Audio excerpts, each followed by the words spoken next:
हर खबर पर रहना चाहते हैं आगे तो डाउनलोड कीजिए एबीपी लाइव ऐप।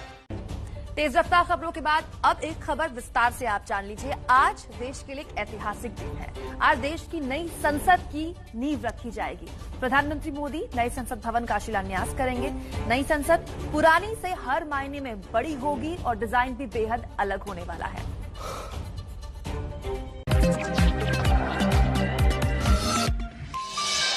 कैसी होगी देश की नई संसद?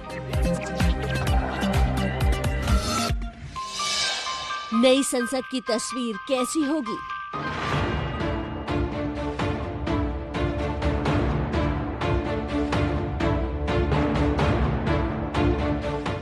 आपके टीवी स्क्रीन पर दिख रही ये इमारत कोई आम इमारत नहीं है, बल्कि भारतीय लोकतंत्र के नए मंदिर यानी नई संसद की तस्वीर है।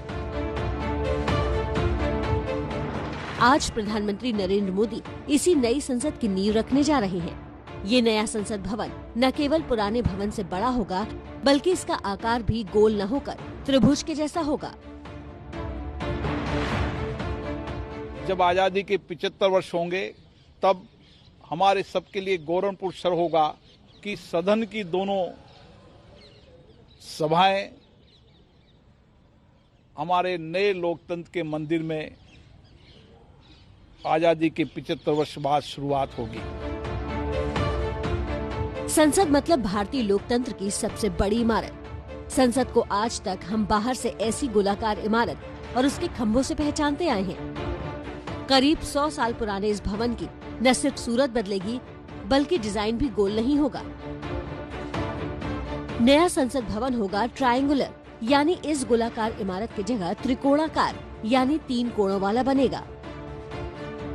इसे शास्त्री भवन के पास की खाली जमीन पर बनाया जाएगा।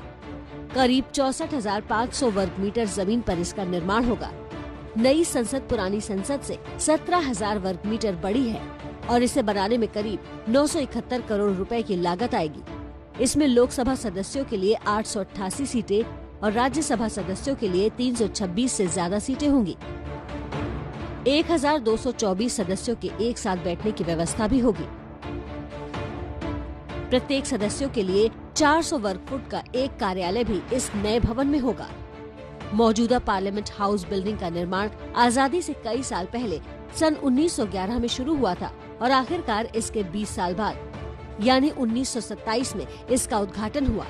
100 साल से भी ज्यादा वक्त से खड़े संसद भवन के नवनिर्माण या इसकी जगह नई इमारत बनाने की मांग सालों से की जा रही है और अब ये सपना हकीकत बनने वाला है। अत्याधुनिक सुविधाओं से लैस होगा नया संसद भवन। भारतीय संस्कृति और शिल्पकारों की कलाकृतियों की भी झलक दिखेगी। भूकंप रोधी होगा संसद का नया भवन।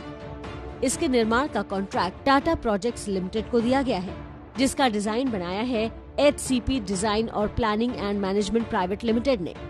वैसे सरकार का प्लान तो संसद के अलावा इसके पास की सरकारी इमारतों को भी नए सिरे से बनाने का था। इन सभी भवनों को दिल्ली का सेंट्रल विस्टा कहा जाता है। मोदी सरकार का प्लान इसी पूरे सेंट्रल विस्टा को बदलने का था, लेकिन कुछ वजहों से सुप्रीम कोर्ट ने यहाँ निर्माण कार्य पर रोक लगा दी। हालांकि नए संसद भवन के निर्माण के लिए मंजूरी कोर्ट से दे दी गई है।